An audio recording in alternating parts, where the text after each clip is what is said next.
നമ്മളിന്ന് ഡിസ്കസ് ചെയ്യാൻ പോകുന്നത് BCom third semester corporate accounting എന്നുള്ള മേജറാണ്. അതിൽ ചാപ്റ്റർ 1 അക്കൗണ്ടിംഗ് ഫോർ ഷെയർസ് ആണ് നമ്മൾ നോക്കാൻ പോകുന്നത്. അപ്പോൾ ആദ്യം കമ്പനി എന്താണെന്നുള്ളത് നോക്കാം. അപ്പോൾ കമ്പനി എന്നത് രണ്ട് ലാറ്റിൻ വാക്കുകളിൽ നിന്ന് വന്ന വാക്കാണ് കമ്പനി എന്നുള്ളത്. പണ്ട് ഒന്നിച്ചിരുന്ന് ഭക്ഷണം കഴിച്ചിരുന്ന ആളുകളുടെ കൂട്ടത്തെയാണ് നമ്മൾ അങ്ങനെ കമ്പനി എന്ന് വിളിച്ചിരുന്നത്. പിന്നീട് അത് ബിസിനസ്സിനായി ഒന്നിച്ച് ചേരുന്നൊരു കൂട്ടായ്മയായിട്ട് അത് മാറി. അപ്പോൾ നമുക്ക് ആദ്യം കമ്പനിയുടെ ഡെഫിനിഷൻ നോക്കാം. A company is an artificial person created by law with perpetual succession and a common seal. അതായത് നിയമപ്രകാരം കമ്പനി എന്ന് പറയുന്നത് ഒരു ആർട്ടിഫിഷ്യൽ പേഴ്സൺ, അതായത് നിയമം വഴി നിർമ്മിക്കപ്പെട്ട ഒരു കൃത്രിമ വ്യക്തിയാണ്. അപ്പോൾ ഈ കമ്പനിക്ക് സ്വന്തമായിട്ടുള്ള ഒരു പേരും ഒരു കോമൺ സെയിലും ഉണ്ടാവും. അപ്പോൾ ഈ കമ്പനി തുടങ്ങിയ ആളുകൾ മരിച്ചാലും മാറിയാലും ഒക്കെ എന്താണ്, കമ്പനി തുടർന്നുകൊണ്ടേയിരിക്കും. അപ്പോൾ അതാണ് ഈ ഡെഫിനിഷനിലൂടെ ഉദ്ദേശിക്കുന്നത്.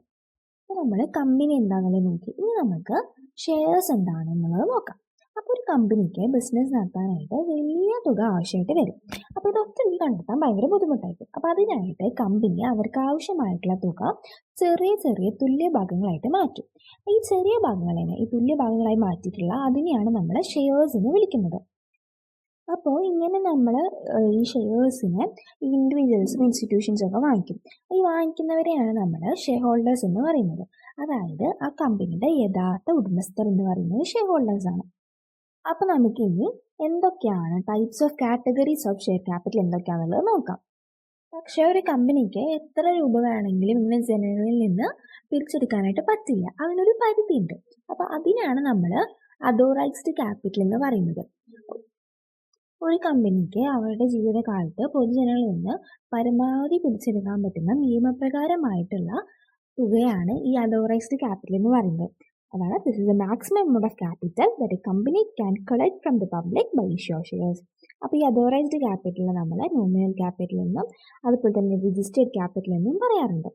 ഇത് കമ്പനിയുടെ തുടക്കത്തിൽ തന്നെ മെമ്മോറാണ്ടം ഓഫ് അസോസിയേഷനിൽ കൃത്യമായിട്ട് ഒരു എഴുതി വെച്ചിട്ടുണ്ടാവും. ഓക്കെ, അപ്പോൾ ഇതാണ് അതോറൈസ്ഡ് ക്യാപിറ്റൽ എഴുതിയിട്ടുള്ളത്. ഇനി നമ്മൾ നെക്സ്റ്റ് നോക്കാൻ പോകുന്നത് ഇഷ്യൂഡ് ക്യാപിറ്റലാണ്.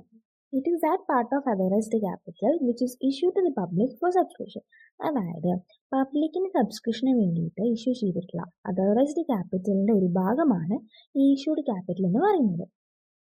അതായത് ഇപ്പോൾ ജനങ്ങൾക്ക് വിൽക്കാൻ വെച്ചിരിക്കുന്ന ഒരു ഭാഗമാണ് ഈ ഇഷ്യൂഡ് ക്യാപിറ്റൽ എന്ന് പറയുന്നത്.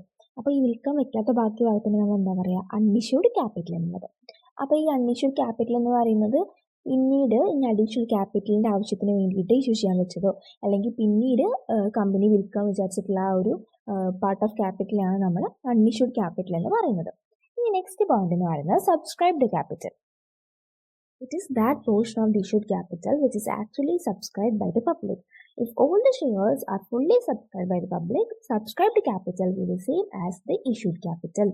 അതായത് വളരെ എളുപ്പത്തിൽ പറയുകയാണെങ്കിൽ കമ്പനി പൊതുജനങ്ങൾക്ക് വാങ്ങാൻ നൽകിയ ഷെയറുകളിൽ നിന്ന് ജനങ്ങൾ വാങ്ങാമെന്ന് ബുക്ക് ചെയ്തിട്ടുള്ള അല്ലെങ്കിൽ സമ്മതിച്ചിട്ടുള്ള ആ ഒരു തുകയാണ് നമ്മൾ സബ്സ്ക്രൈബ്ഡ് ക്യാപിറ്റൽ എന്ന് പറയുന്നത്.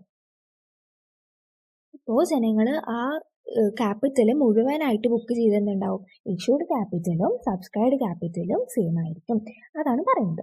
ഇനി നെക്സ്റ്റ് പോയിന്റ് എന്ന് പറയുന്നത് കോൾഡ് അപ്പ് ക്യാപിറ്റൽ. അപ്പോൾ called up capital is that part of subscribed capital which is called up by the company. അതായത് കമ്പനി ഇപ്പോൾ ആളുകളോട് അടയ്ക്കാൻ ആവശ്യപ്പെട്ട പണം എന്ന രീതിയിലാണെങ്കിൽ കോൾഡ് അപ്പ് ക്യാപിറ്റൽ നമുക്ക് പറയാനായിട്ട് പറ്റും. അപ്പോൾ ഈ നെക്സ്റ്റ് ഉള്ളത് എന്താണ്, പെയ്ഡ് അപ്പ് ക്യാപിറ്റലാണ് നെക്സ്റ്റ് പോയിന്റ് എന്ന് പറയുന്നത്. അതായത് കമ്പനി ആവശ്യപ്പെട്ട പണത്തിൽ നിന്ന് ആളുകൾ ശരിക്കും കൊടുത്തു തീർത്ത തുകയാണ് നമ്മൾ പെയ്ഡ് അപ്പ് ക്യാപിറ്റൽ എന്ന് പറയുന്നത്. Paid up capital is the portion of called up capital which is actually paid by the share holders. Any unpaid balance on the called up capital is known as unpaid capital or call in arrears. അതായത് ബാക്കിയുള്ള unpaid ബാലൻസിനാണ് നമ്മൾ unpaid capital എന്ന് പറയുന്നത്. ഇനി next ഉള്ളത് reserve capital. Reserve capital is the portion of uncalled capital which is kept in reserve and which will be called up only on the winding up of the company.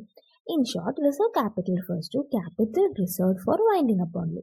അതായത് reserve capital എന്ന് പറയുന്നത് company എന്നേക്കുമായിട്ട് അവസാനിക്കുന്ന ഒരവസ്ഥ വന്നാൽ കടങ്ങൾ വീട്ടാൻ വേണ്ടി മാത്രമായിട്ട് ആ സമയത്ത് ജനങ്ങളോട് ചോദിക്കുന്ന ഒരു തുകയാണ് ഈ റിസർവ് ക്യാപിറ്റൽ എന്ന് പറയുന്നത്. അപ്പോൾ നമ്മൾ ടൈപ്സ് ഓഫ് ഷെയർ ക്യാപിറ്റൽ പഠിച്ചു. അതിൽ ആദ്യത്തെയാണ് അതോറൈസ്ഡ് ക്യാപിറ്റൽ. അതായത് കമ്പനിക്ക് പബ്ലിക്കിൽ നിന്ന് കളക്ട് ചെയ്യാവുന്ന മാക്സിമം എമൗണ്ടിനാണ് നമ്മൾ അതോറൈസ്ഡ് ക്യാപിറ്റൽ എന്ന് പറയുന്നത്. പിന്നെ വരുന്നത് എന്താണ്? Issued capital. ഇഷ്യൂഡ് ക്യാപിറ്റൽ എന്ന് പറയുന്നത് അതോറൈസ്ഡ് ക്യാപിറ്റലിൻ്റെ ഒരു ഭാഗമാണ്. അത് പബ്ലിക്കിലോട് ഇഷ്യൂ ചെയ്തിട്ടുള്ള അതോറൈസ്ഡ് ക്യാപിറ്റലിൻ്റെ ഒരു ഭാഗമാണ് ഇഷ്യൂഡ് ക്യാപിറ്റൽ. അപ്പോൾ ആ ഇഷ്യൂ ചെയ്യാത്ത ഭാഗത്തിൽ നമ്മൾ എന്ത് പറയും? Unissued capital. പിന്നെ വരുന്നതാണ് സബ്സ്ക്രൈബ് ക്യാപിറ്റൽ. നമ്മൾ ഇഷ്യൂ ചെയ്തിട്ടുള്ള ക്യാപിറ്റലിൽ നിന്ന് പബ്ലിക് ആക്ച്വലി സബ്സ്ക്രൈബ് ചെയ്തിട്ടുള്ള ക്യാപിറ്റലിനാണ് നമ്മൾ സബ്സ്ക്രൈബ് ക്യാപിറ്റൽ എന്ന് പറയുന്നത്. അപ്പോൾ ഇനി നമ്മൾ നെക്സ്റ്റ് ക്ലാസ്സിൽ റിസർവ് ക്യാപിറ്റലും ക്യാപിറ്റൽ റിസർവും തമ്മിലുള്ള ഡിഫറൻസും അതുപോലെ തന്നെ ഇക്വിറ്റി ഷെയർസും പ്രിഫറൻസ് ഷെയർസും എന്നുള്ള ബാക്കി ടോപ്പിക്സ് ഒക്കെ ഡിസ്കസ് ചെയ്യുന്നതായിരിക്കും. അപ്പോൾ എന്തെങ്കിലും ഫീഡ്ബാക്ക് ഉണ്ടെങ്കിൽ കമൻറ്റിൽ അറിയിക്കാം. താങ്ക്